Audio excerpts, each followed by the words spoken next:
What I'm going to talk today about is how to rock your SEO with structured social sharing. And it looks really great on screen as structured social sharing, but say it 3 times fast. And essentially what I'm going to talk about is using microdata to mark up your pages so that they're optimized for social, and we're going to go through a process of that. Let's start talking about looking at unstructured snippets on Google+ and Facebook. So what we have here is a post that Rand put together about doing presentations and how not to kill kittens. Well, on this post, what we see is that Google didn't find an image on the page that was large enough to show, and Facebook chose his avatar. So this unstructured formula, I call it killing puppies. So let's look at how you can know if you want to do a preview and see if your pages are actually ready for markup. And so when we have Erica did a post on the 4 of the Moz community speakers.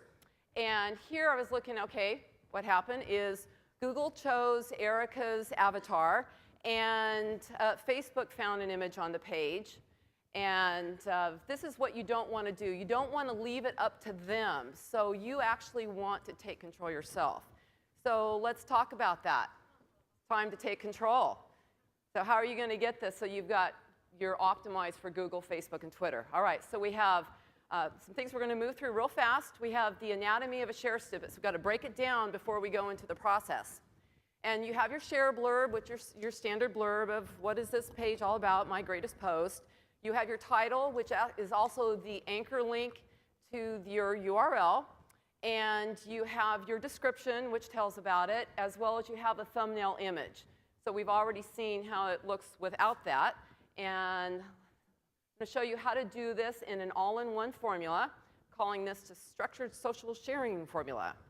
And essentially, these are 10 best practices for what you can do to optimize these shares. And I'm going to talk about how using microdata and how to also do using UTM tracking variables so that you can track this and get social referral data for analytics. Okay, let's move into the formula. We have 10 steps, and I'm going to go through each of these 10 steps individually. 5 of the 10 steps involve putting meta in the head. And so let's actually just go ahead and start with that. So we have the title is the first. 4 of the 5 open graph tags, that's what we're using. We're using open graph. And before I go on with that about the title, you don't have to use schema in doing this because Facebook and Google+ will honor the open graph. So we've got our title, and so we have OG:title, and what is it going to be? In testing this, it looks like Google+ is taking about 134 characters. I think that's a little bit long, so just think about best practices for title tag. I'm recommending around 80. You're not limited to the 60 that would be best practices for your meta title. And now you have your description. This is not required. If you do not put in the description, however, they're going to pull it from the page. So it's better that you set the directive yourself. And what I've been doing in the testing, I'm looking at about 188 characters before that gets cut off. Well, last week, I saw 453 characters in the description. I can't tell you why. I don't know if I was part of the Google test set. They're changing it, so you know how Google works. But so I'm recommending around 188. You could actually copy this from your title, your meta description tag, but you have a little bit more room for sure. Okay, so now we're looking at I was wondering if the numbers were showing, your image. The thumbnail image is one that's important because it's the image that shows. You have control over this. Google likes a square image, so you want to be looking at 150 by 150 pixels. You could do 120, but just keep in mind that you want to keep that square. You don't want it to be too small. And here's the interesting thing about the image is if you don't have the right size image, then what you're seeing here is an example of Deborah Masteller and a picture of her where the Open Graph code is on the page, and Facebook is honoring that directive. What's Google doing? You don't see Deborah's image over on Google.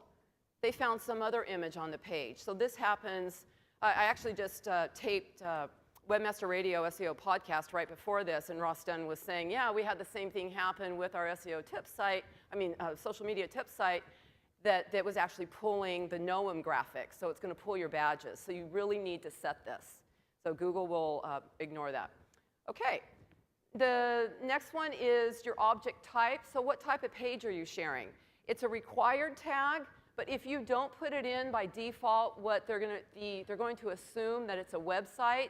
But what's interesting is you can actually look at your types, and you have other types: article, profile, book, movie, video, song. You can learn more at ogp.me types, and you can delve into that a little bit more. OK, our last structured markup here is going to be the URL. And this is required, and it's very simple. All you need to do is put in your canonical URL. OK, so we're done with the Open Graph. That was pretty simple, right?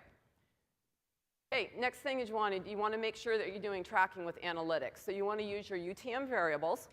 And on here, any of our analytics people see there's a mistake in this slide? I'm actually missing an ampersand right before the medium. So this will be it's actually fixed in the download of the presentation. So let's go through this. You're going to do your URL, question mark, and you're going to put UTM source. That's your source. And here you're going to have your medium. Well, how are you sharing it? That's your medium, and that's social. And then what is your campaign?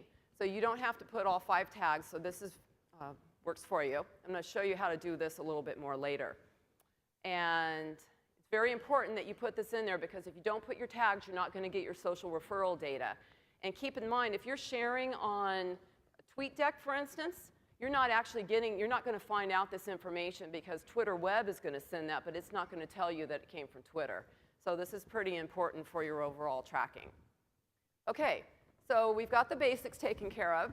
Now what? Now we want to talk about the share content. So when you look at actually what you're sharing, and you're filling in the what's new or what's on your mind box, that's real simple. Great. Oh, this is my latest post. But is that what you really want to be saying? Because now, as we actually saw yesterday, A.J. Cohen showed us how important that these pages are, that they're actually showing up within the search results. So your blurb of what you say actually becomes the title tag of that page. So do we want to think front-loaded keywords? I mean, you don't want it to be spammy, because we're thinking about engagement most of all. And so keep that in mind. OK, now we want to talk about hashtags. When you're on Google+, if you type in pound, it has an autocomplete. You start typing your letters, you're going to get suggested hashtags. And hashtags for Facebook, don't do it. Facebook is not Twitter. There are ways to use them properly for business pages, but that's not for now. And hashtags for Twitter, you can actually use tagdef, and that will do an autocomplete. Just don't overuse them. So let's talk about optimal tweets. You want to append your UTM tracking variable to the end of your tweet, and then you want to make sure you copy and put that into bit.ly or your custom short URL, and you have a single hashtag, if any. And then you've got to, now to create a retweetable tweet, you want to make sure that it's not too long. So we're looking at about 140 minus 5, which gives you enough characters for the retweeting, minus the length of your profile. And here's an example of good format. OK. So now what? So our last thing is we have a worksheet. So you want to track everything. So this worksheet is available for download. You can get this off the slides later.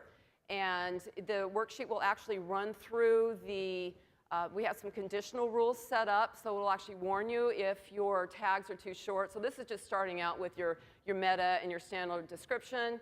And now here you can put in here your planning of your Open Graph tags.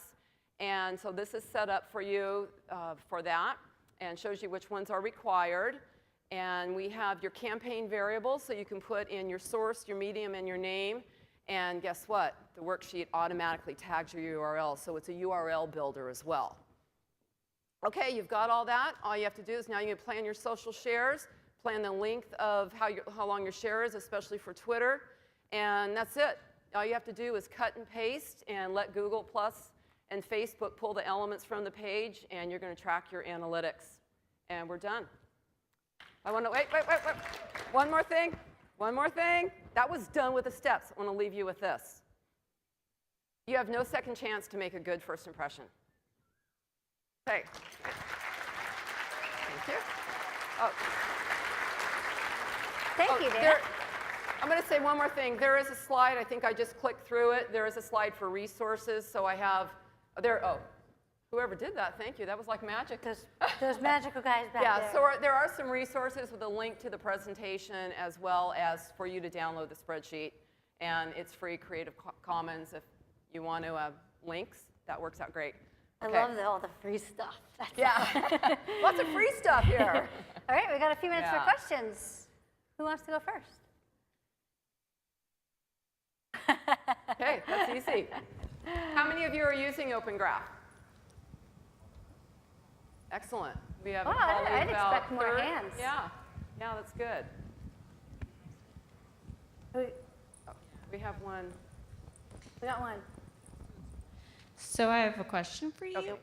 Are there any good WordPress plugins to do this automatically? Yeah, actually, Yoast Avok has a WordPress plugin, and that's listed in the resources. Good question. I'm glad you asked that.